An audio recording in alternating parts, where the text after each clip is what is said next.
Assalamualaikum warahmatullahi wabarakatuh. Perkenalkan, nama saya Yuswinto, pemilik usaha Vita Farm beralamat di RT 03 RW 10 Kampung Paten Gunung, Kota Magelang.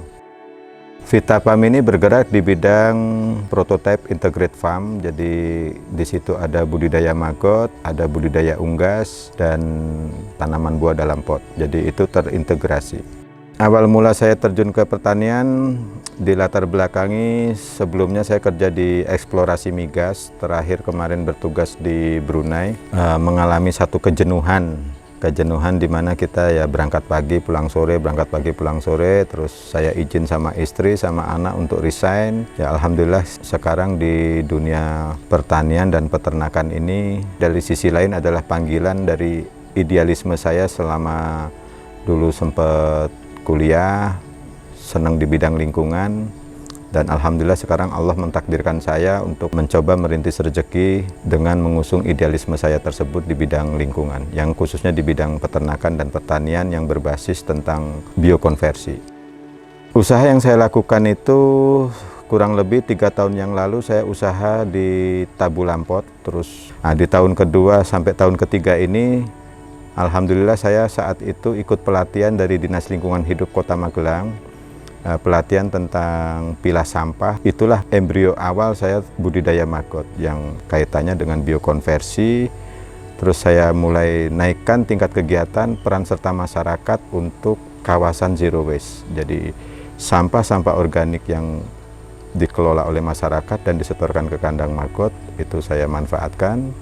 Terus nanti kaskotnya bisa saya manfaatkan untuk media tanam maupun pupuk. Terus kalau untuk kaitannya kawasan zero waste yang kategori anorganik, itu saya juga kebetulan kita punya bank sampah yang kaitannya untuk sampah anorganiknya. Tapi kalau itu berbayar. Dalam artian gini, jadi masyarakat setor sampah anorganik itu nanti kita akan catat untuk menjadi saldo tabungan mereka yang akan kita buka di akhir tahun. Biasanya menjelang Lebaran. Usaha saya utamanya ini kan tentang socialpreneur ya. Jadi saya kepingin maju bareng-bareng beserta komunitas saya yang tergabung dalam Vita Farm yang saya punya. Terus rohnya usaha ini adalah integrate farm. Karena saya berpikir dengan konsep integrate farm, teman-teman yang selama ini kalau mau berwirausaha, apalagi migrasi kayak saya dari pekerja untuk berwirausaha, pasti nomor satu pertanyaannya adalah modal. Baik modal cash money maupun modal tempat. Nah, saya berpikir merubah mindset ini memang butuh keteladanan. Makanya saya akan meneladani diri sendiri, syukur-syukur bisa dicontoh oleh masyarakat luas. Jadi sarana produksi pertanian paling banyak itu kan porsi tentang pengadaan pupuk. Nah, pupuk sudah kita produksi dari budidaya maggot tersebut. Kedua, budidaya maggot kita boleh dibilang biaya operasional itu sangat rendah karena pakannya kita nggak beli. Jadi nggak modal duit, cuman modal 2M aja, nggak malu dan nggak males. Jadi saya kadang pakai kayak gini, celana pendek, kaos, kita ke hotel-hotel untuk ngambil sampah-sampah anorganik yang sudah terpilah. Jadi alhamdulillah PHRI ini support banget dengan pembudidaya maggot, di mana beliau-beliaunya sudah dari manajemen hotelnya udah memilah sampahnya dari sisi hulunya. Dengan seperti itu, integrate farm ini berarti tidak harus biaya tinggi dan tingkat resiko kegagalannya sangat rendah selagi kita punya pertanggungjawaban secara kajian ilmiah. Karena pertanian ini kan ilmunya inovatif dan improvisasi, jadi saya tetap harus mengikuti perkembangan yang ada. Mau luasan lahan ini kan saya pikir normatif ya, jadi misalkan kayak ini di Kota Magelang. Kota Magelang ini dengan lahan yang terbatas, saya beserta tetangga-tetangga ini mencoba membuat prototipe proyek ketahanan pangan skala mikro. Jadi kita coba nanam cabai, nanam kangkung di pekarangan, terus di pot-pot galon le mineral itu kan cukup murah harganya. Kebetulan kita punya bank sampah anorganik, ada yang setor galon, kita potong, kita jadikan pot, kita tanamin tanaman yang kategori hortikultura. Jadi kalau satu rumah tangga ada 4 jiwa, kebutuhan cabai dia berapa on, itu nggak perlu beli ke pasar, cukup dengan menanam beberapa pot, itu bisa mencukupin kebutuhan mereka. Nanti ibu-ibu yang lain mungkin nanam kangkung. Jadi kita bisa barter tanpa harus beli. Dan secara estetika, kampung juga akan sangat menarik untuk kita nikmati secara visual kan gitu. Jadi banyak keuntungannya di saat kita menggagas integrate farm ini dalam skala luasan yang terbatas di kampung, ternyata kita bisa punya kreativitas. Kita coba realisasikan syair lagunya Kus Plus, Tanah Kita Tanah Surga ini akan kita realisasikan. Keunggulan dari apa yang terkandung di dalam tubuh maggot bagi sektor peternakan unggas, kebetulan kita riset skala kecil-kecilan. Nah, kalau kita lihat dari literasi yang ada di AI maupun yang ada di Google, itu kayak asam amino esensial, terus ada protein yang tinggi, itu secara fisiologis unggas membutuhkan hal-hal tersebut. Sehingga kita bisa menekan FCR untuk pakan pabrikan. Jadi FCR, food cost ratio ini akan bisa kita tekan sehingga margin kita akan bertambah. Di saat FCR-nya rendah, tentu margin akan naik. Jadi maggot sebagai pakan alternatif mungkin bisa beralih karena kita ada beberapa pengolahan mesin yang bisa dijadikan untuk pur maggot tadi. Insya Allah kita juga akan bisa membuat pakan tersebut bukan hanya untuk kebutuhan unggas kita, tapi juga untuk kebutuhan kita jual kan gitu. Itu dari sisi peternakan unggas. Kalau dari sisi pertanian, karena dalam fisiologis maggot ini ada sebuah senyawa di mana di lambungnya itu mengandung senyawa yang unik sehingga membuat apa yang dia makan itu setelah menjadi tinjanya dari maggot yang bisa kita sebut kaskot, itu cukup komplit nutrisi yang terkandung. Karena saya punya teman yang selalu riset dan punya lab, ternyata nutrisi kandungan makro yang ada di tubuh maggot itu sangat komplit.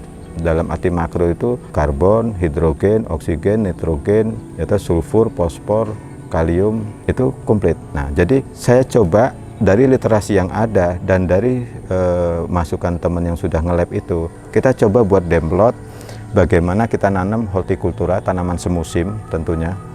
Ternyata alhamdulillah morfologis daun kangkung tadi tidak signifikan berubah lebih sempit di saat kita sampai 10 kali metik.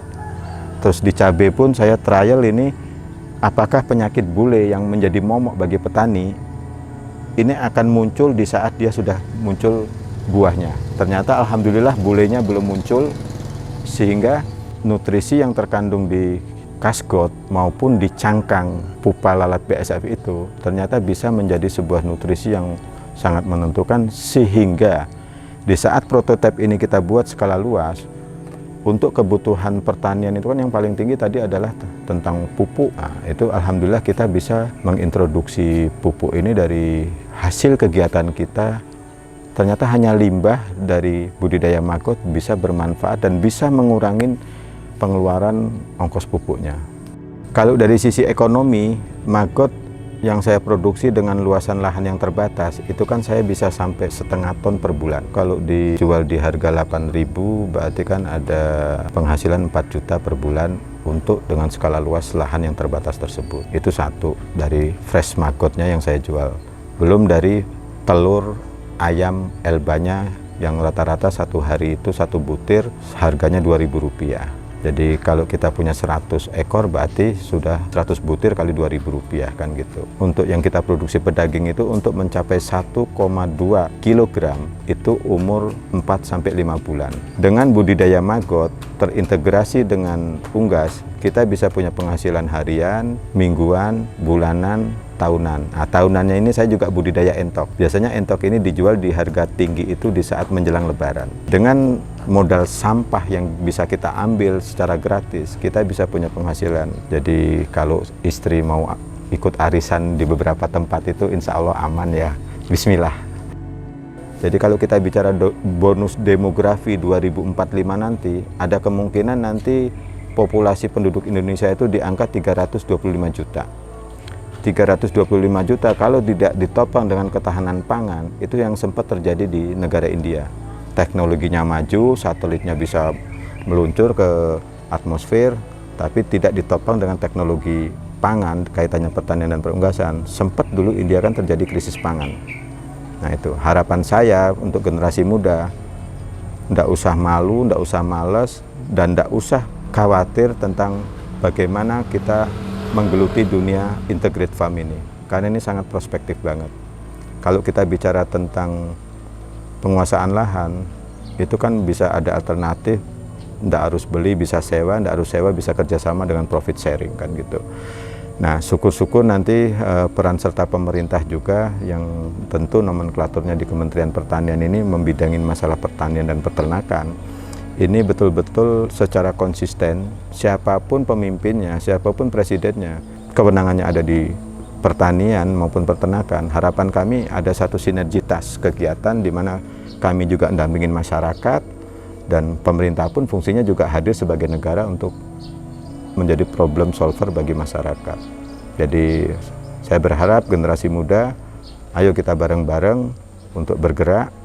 Kalau lihat kita di Singapura, mereka tuh saking nggak punyanya lahan, mereka menggunakan metode pertaniannya itu aeroponik. Bukan lagi hidroponik. Kita hidroponik udah bangga banget kan gitu. Walaupun sebenarnya lucu juga kan gitu, dalam artian lahan kita banyak, sedangkan teknologi hidroponik kan juga cukup mahal. Jadi nggak semua orang bisa menerapkan itu.